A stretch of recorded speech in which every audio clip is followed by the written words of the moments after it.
Smart FM. Smart Career. Hai semua listeners, kembali dalam podcast Smart Career.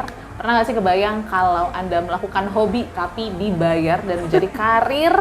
Begitu juga mungkin Anda jalanin tiap hari ya. Apakah itu menjadi satu hal yang menyenangkan atau justru menyeramkan ya? Karena melakukannya tiap hari. Nah, hari ini kita akan membahas hobi as a career bersama dengan Program Director dari Gramedia Lookpreneur Academy. Hai Kak Ido. Halo Bri, halo Smart Listener, apa kabarnya? Semoga sehat dan semangat ya? Sehat dan semangat ya. Gitu. Okay. Karena banyak ya zaman sekarang Kak Ido. Ya. Orang yang bilang kalau kayaknya seru deh kerja itu sesuai dengan passion dan hobi. Nah, mungkin based on your experience, seasik itu Kak Ido? Seasik itu banget Ya? Banget Oke. nih. Kalau aku ya, kerja sesuai passion itu kapan lagi dibayar, sesuai minat, terus nggak berasa kerja sebenarnya. Jadi capek kayak apapun, kalau sesuai passion itu bahkan sampai pulang ke rumah, oke, ini aku suka, nggak apa-apa gitu. Contohnya aku kerja di media, memang dari awal passionnya di media gitu ya. Terus tiba-tiba bisa pakai baju desainer, bisa dapat skincare gratis, bisa perawatan di klinik kecantikan, bisa pakai tas branded, bisa ke Moskow Fashion Week, Dubai Fashion Week, bisa ke Singapura Fashion Week. Itu kan passion ya, tapi yang dibayar difasilitasi oleh kantor Kompas Gramedia. Jadi buat aku nggak ada yang lebih mewah daripada teman-teman yang hari ini punya privilege kerja sesuai passion, dibayar, dapat bonus, dapat tunjangan, dan bisa enjoy. Karena banyak banget di luar sana generasi-generasi, dan juga mungkin di angkatan aku yang kerjanya nggak sesuai passion. Betul. Tapi karena tuntutan hidup, pekerjaan, tuntutan finansial harus dilakukan. Jadi nggak apa-apa, tapi tetap semangat. Yang terpenting adalah sehat dan juga semangat tadi sih. Betul. Ini kan sebuah proses yang panjang ya. Betul. Untuk kita bisa kerja dengan passion ataupun hobi kita gitu. Tapi kalau sisi profesionalitas, karena kan berasa kayak main aja ataupun belajar hal baru gitu ya. Ini challenge nggak Kak untuk bisa tetap profesional di bidang yang kita suka? Oke. Challenge sih benar sebenarnya, tapi yang penting kembali ke etos kerja sih sama karakter kita. Mau segimanapun kalau kita bisa profesional itu akan tetap jalannya lancar gitu ya.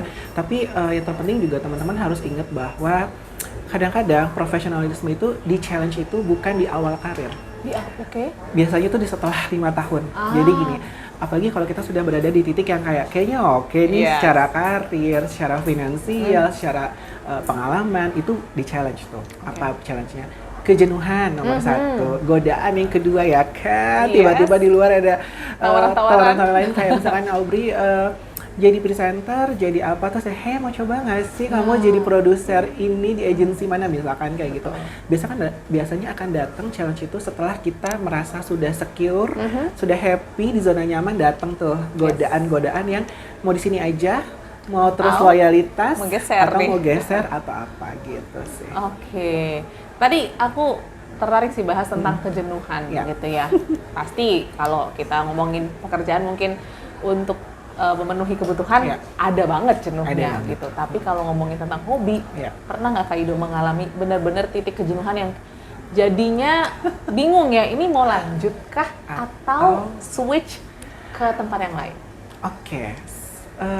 Awalnya enggak sih gitu ya.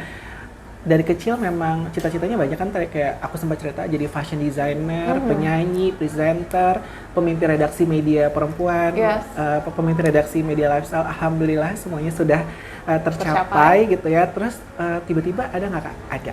For the first time in my career, di karir aku setelah 15 tahun 9 bulan di Kompas Gramedia, aku kepikiran untuk sepertinya cukup ya bekerja di media, di dunia kreatif yang di media ya skupnya. Aku harus lompat, bukan soal jabatan, bukan soal gaji, tapi enlargement skill aku, pemberdayaan buat teman-teman ya kalau kita bicara, yang mana masih beririsan dengan dunia yang sudah pernah aku jalani. Akhirnya aku memberanikan diri untuk bismillah ya Allah ya, Smart Listener ya, akhirnya aku sedikit geser ke dunia public relation, di public relation agency, di Prominent PR. Lalu juga yang berikutnya aku punya cita-cita untuk pengen banget deh megang brand beauty. Alhamdulillah akhirnya bisa geser lagi. Dan yang terakhir tuh agak banyak sebenarnya ya. Jadi setelah di dunia media pengennya pegang brand, kerja di agensi PR, dan pengen banget jadi edukator, pendidik dan pengajar. Makanya sampailah dikasih kesempatan. Terima kasih sama Gramedia Lookpreneur Academy gitu. Jadi banyak hal yang memang ketika kita sudah berasa di satu titik yang kita sudah memberdayakan, kayaknya kita butuh challenge baru. Tapi bukan baru 2 tahun 3 tahun ya, setelah kan ini udah 15 tahunan. Akhirnya gitulah. Jadi langsung bergeser ke sedikit yang ada irisan-irisannya dengan dunia yang sudah pernah aku pegang. Tapi kalau dilihat roots-nya tetap masih rohnya masih ya, semoga jiwa jurnalisnya, jiwa kreatifnya, jiwa fashion beauty-nya masih tetap kelihatan ya, mudah-mudahan ya smart listener ya. Masih banget kok ya, kita bisa langsung lihat pastinya. Terus kalau ngomongin tentang hobi, mungkin semua orang ya pengen banget ya hobi menjadi karir. Tapi menurut Kak Ido sendiri, apakah semua hobi ini bisa menjadi karir yang kita jalani sehari-hari? Oke, semua hobi itu bisa jadi karir banget. Karena kemudahan teknologi, digital tuh sekarang bikin teman-teman tuh bahkan hobi sekecil apapun itu bisa jadi karir. Contohnya, teman-teman yang mungkin dulu mana pernah sih kepikiran jadi suka kucing terus jadi cat sitter? Ya kan sekarang banyak banget penyuka kucing terus akhirnya jadi cat sitter. Kayak salah satu tim aku di Style Indonesia, dia suka banget sama kucing gitu. Terus sekarang dia buka usaha bisnis di rumahnya, cat sitter. Jadi kalau ada yang mau naro kucingnya, titip ke kucingnya setiap hari ya, kalau mau lebaran, mau Natal, mau festif gitu itu dititip. Yang kedua, teman aku tuh ya dulu hobinya adalah bikin crochet. Crochet itu sekarang udah punya bisnis kecil-kecilan UMKM, bikin shawl, bikin dompet, bikin jacket, bikin apa custom gitu. Yang ketiga, teman aku dari dulu juga dia bilang, "Beb, pengen banget deh punya usaha berbagai macam kerupuk sama cemilan." Ternyata bisa jadi karir, bisa jadi bisnis gitu. Jadi kayaknya salah satu yang paling kelihatan tuh entrepreneur ya. Itu yang dekat banget dengan dunia kreatif dan juga dunia passion gitu. Nah, sekarang juga aku melihatnya banyak perusahaan, banyak small business yang justru ngambilnya ranah niche ya, yang sangat spesifik, sangat khusus, sehingga yang tadinya jadi hobi bisa jadi cuan sih sebenarnya. Mungkin as a career profesional mungkin enggak. Tapi kalau ditanya bisa jadi cuan gak sih, bisa mendatangkan penghasilan? Oh, bisa banget sekarang. Nah tadi kata profesional ya, karir profesional mungkin tertentu banget nih Kak Ido.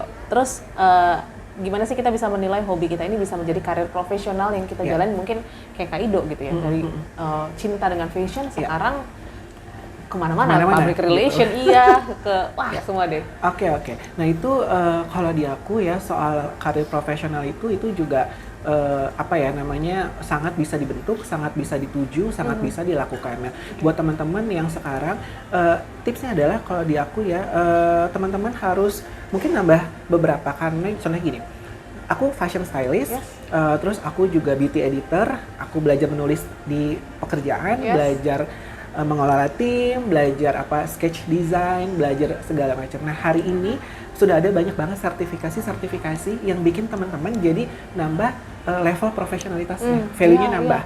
Nah, itu dia, dan banyak banget short course yang bisa dilakukan sama teman-teman, sama smart listener untuk nyampe ke situ.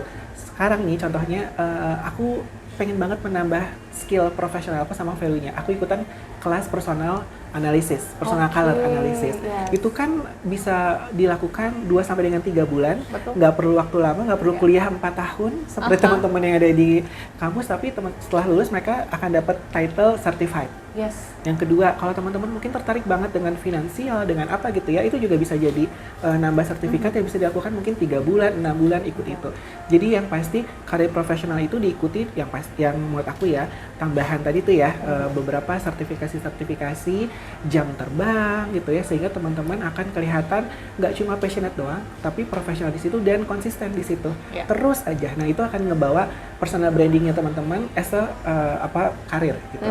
Contohnya kalau kita sekarang mungkin Audrey udah communication expert, ya kan, nggak cuma presenting tapi juga presenter, communication expert, terus misalnya communication life consultant, kayak gitu-gitu. Jadi tambahinlah sertifikasi yang bisa membantu meningkatkan value kita di dunia profesional. Jangan lupa tambahin value ya tadi ya. Gitu. Yang terakhir mungkin Kedo, karena nggak semua orang punya privilege ya untuk menjalani hobinya sebagai karir gitu. Untuk teman-teman yang mungkin sekarang masih stuck ya kerja untuk kebutuhan gitu ya, dan punya pikiran kayaknya someday gitu ya, pengen deh kerja ya dengan passion yang dimilikin. Apa sih yang harus dipersiapkan mungkin dari sisi dirinya dan juga mungkin materi? Oke. Yang pasti yang pertama perbanyak relasi. Relasi itu mahal banget. Aku sampai di posisi ini itu adalah di posisi yang semuanya tuh karena banyak relasi. Networking itu penting. Kemewahan itu bukan serta-merta soal finansial, bukan. Tapi pertemanan yang baik, relasi yang profesional itu dulu gitu. Jadi jangan diem di rumah aja, mau lewat social media, mau lewat offline, kumpul, nongkrong, perbanyak sama teman-teman yang positif, gitu. Ikutin banyak seminar, ikuti banyak banget. Sekarang udah banyak kan ya talk show gratis yang teman-teman bisa datang di mall mana aja, di tempat nongkrong mana aja. Itu buat aku salah satu kuncinya juga gitu. Yang kedua adalah kemudahan lagi-lagi ya, teknologi itu membuat teman-teman tuh bisa nambah juga ya, yang tadinya mungkin ada keterbatasan finansial, sekarang cuma cukup ya cobain free trial sebulan, cobain apa, akhirnya bisa punya pengetahuan itu. Yang ketiga buat aku, jangan malas belajar, jangan berhenti belajar, dan jangan tutupin POV kita tuh hanya di sebatas itu aja. Karena kadang-kadang ya kita butuh insight dan POV lainnya dari luar. Itu yang membentuk. Dulu aku darah muda seorang Ido itu dulu segini aja saat itu ya, wajar ya, umur 17 tahun, 20 tahun. Tapi pas udah di dunia yang sama, punya teman yang berbeda, ternyata kita juga harus siap loh nerima itu. Jadi berteman di lingkungan yang positif, insya Allah itu pasti akan memberikan efek yang positif juga selama kita tulus, jujur, dan juga kita mau berkembang gitu sih. Intinya jangan tutup diri untuk hal yang baru ya, belajar pokoknya ya. Berteman ya kan, mengembangkan diri, dan sekarang banyak banget gratis kok belajar. Iya, betul. Kayaknya course-nya oke banget, tapi kok bisa gratis tuh juga harus kita manfaatkan seperti itu ya Kak Ido ya. So thank you insight-nya Kak Ido, semoga menjadi insight menarik juga untuk teman-teman yang mungkin dalam progres menuju hobby as a career ya. Kalau gitu kita ketemu episode berikutnya, small listeners. Sampai jumpa, sukses untuk Anda. Smart FM. Smart Career. Make your future better.